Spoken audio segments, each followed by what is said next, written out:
Alright, hi everyone and welcome to philosophy.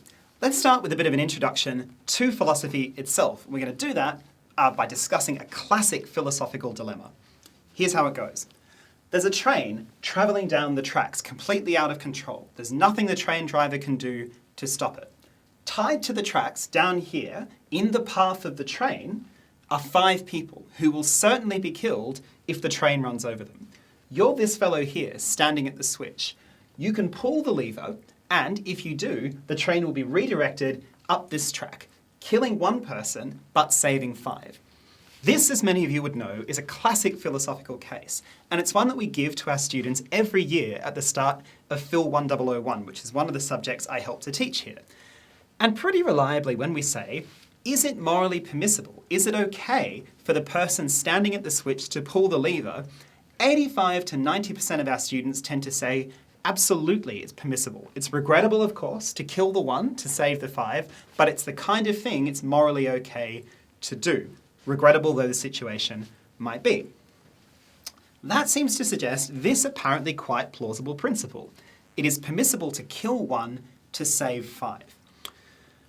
But in philosophy, we want to try and think more systematically about principles of this kind, even if they do seem kind of appealing to us at first. And one way to do that is to consider its possible application to another example. Here it is. Many of you will be familiar with this too, I'm sure. So in this case, there's an out-of-control train heading down the tracks, which is going to kill these 5 people here. There's nothing the driver can do, say the brakes have failed and it's running downhill. There's nothing the driver can do themselves to try and save these 5 people. You're this rather slight fellow standing up on top of this footbridge here. And you think to yourself, well, I'd really love to be able to do something to save those 5 lives. But I know that I'm simply too small. If I were to throw myself in the path of the train, all I'd succeed in achieving would be killing myself and these 5 people as well. And that's surely not, there's no moral reason for me to do that. But then you look around and you see this kind of much larger fellow standing in front of you. And because you've got a degree in physics, you think to yourself, you do some mental calculations and you work out that if you were to push the larger fellow off onto the train tracks in front of you, he would be killed, but his mass is so large that it would stop the train and those 5 people would be saved. So once again, killing 1 to save 5. If we accept our apparently plausible principle from before, we should think, well, it's obviously morally permissible to push the larger fellow off onto the train tracks to save these 5 people here. But of course, when we give this case to our students, the typical reaction is one of complete outrage. How could you possibly think that it was morally permissible to push a completely innocent person, otherwise completely uninvolved in this situation, into the path of a speeding train to kill them for the sake of these 5 people? No one, surely, could think that that was morally permissible. Question, though, how are we supposed to account for our divergent intuitions in these cases? In the first case, it seemed very, very clear to most people that it's morally permissible, if regrettable, to pull the switch, to kill 1 to save the 5. And yet it also seems kind of as an equally strong intuition that you're not permitted to kill 1 to save 5 in the second case, despite the fact that there's the same number of lives at stake in both cases. How are we supposed to account for that? What kind of moral theory could we offer to explain the difference between those 2 cases? Now, hypothetical examples of this kind can sort of feel a bit kind of esoteric, like, who really cares in effect? These are just thought experiments, they're not really the real world. But whatever we do wind up saying about these cases is bound to have some very important implications for real world institutions and decision making. So let me just give you an example that illustrates that a bit. Here's one possible solution. You might say to yourself, well, all right, this is clearly a morally significant decision. So what's morality all about? Well, one thing that many people have thought morality is all about is human welfare. Clearly, it's a morally important goal to make people as well off as they can be. And if that's right, then you might think, well, the fundamental moral principle ought to be to maximize overall human welfare, make as many people as well off as they can possibly be.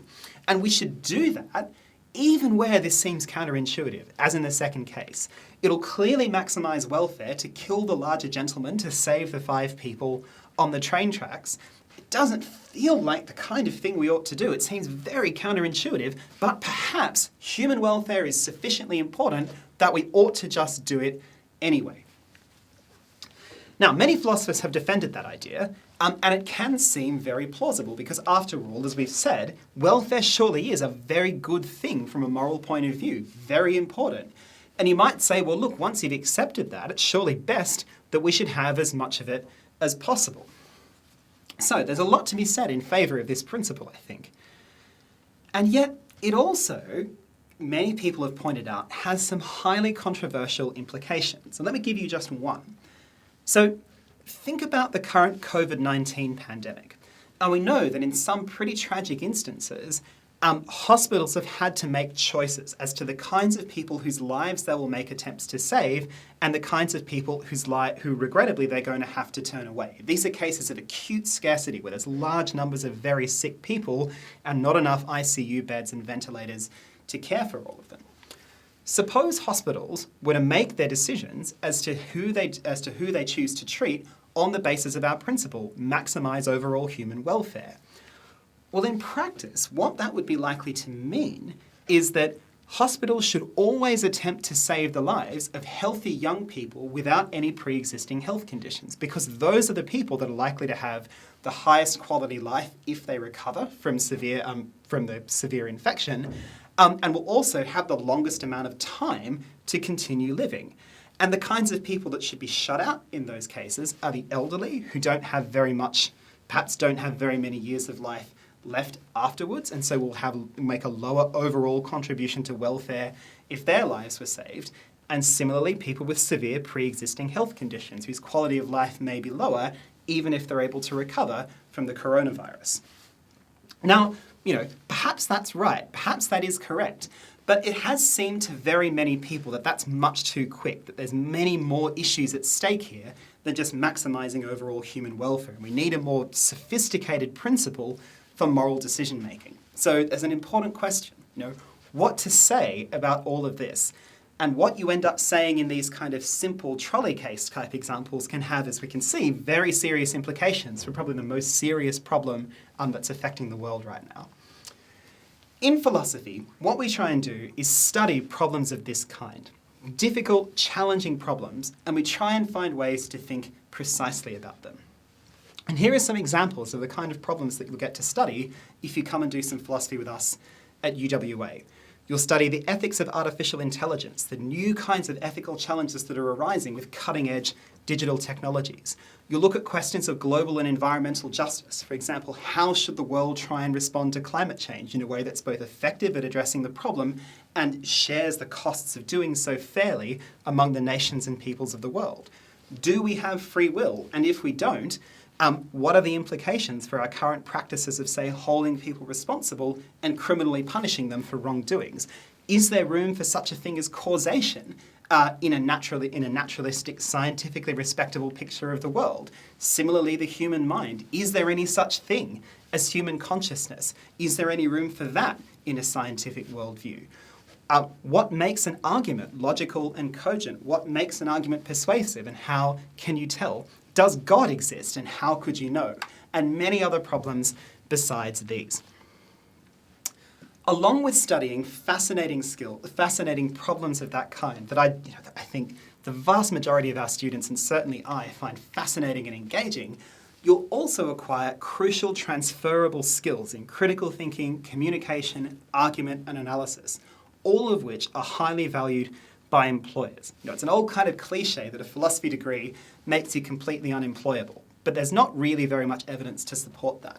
I'm just going to click through these. Here's just a series of articles, all of which say something pretty similar. Namely, that philosophy, because of the transferable skills it teaches you, is highly valued by employers. And there's a bit of data to support that as well. So we can see kind of here, if we look at the kind of earning rates and the growth in people's salaries that they typically experience given different majors that they study, philosophers tend to do as well or better than many other fields as well. One last thing that it is worth thinking about with respect to philosophy is whether you'd like to take it as a double major in combination with another area of study. We're pretty fortunate at UWA in that most of our degrees are highly flexible and allow you to take philosophy or other subjects you might be interested in alongside whatever else you might be considering studying. And there are many different subject areas that combine really well with philosophy.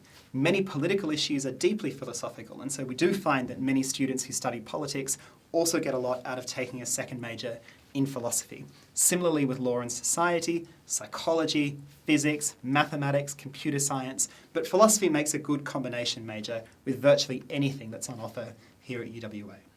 And we do also have a new degree program in philosophy, politics and economics as well, and I'd urge you to check out the material that UWA's got available for that specific degree program as well. It's a terrific program. Last thing, if you're interested in taking some philosophy in first year next year, if you're thinking about enrolling, these are our 3 first year subjects. Phil 1001, Ethics for the Digital Age, where we give you an introduction to ethical issues that are a bit similar to the kinds of things I was talking about at the start of this presentation, and then we consider their application to cutting edge moral questions that are raised by the development of new digital technologies. Phil 1002, Critical Thinking, which is all about learning how to analyse arguments, learning what makes a good argument, makes a bad argument, studying that systematically. And Phil 1003, God, Mind and Knowledge, where you study 3 kind of classic questions: the existence of God, the nature of the human mind, and what it's possible for human beings to come to know. Okay, thanks very much. Hope to see you all in semester 1 next year.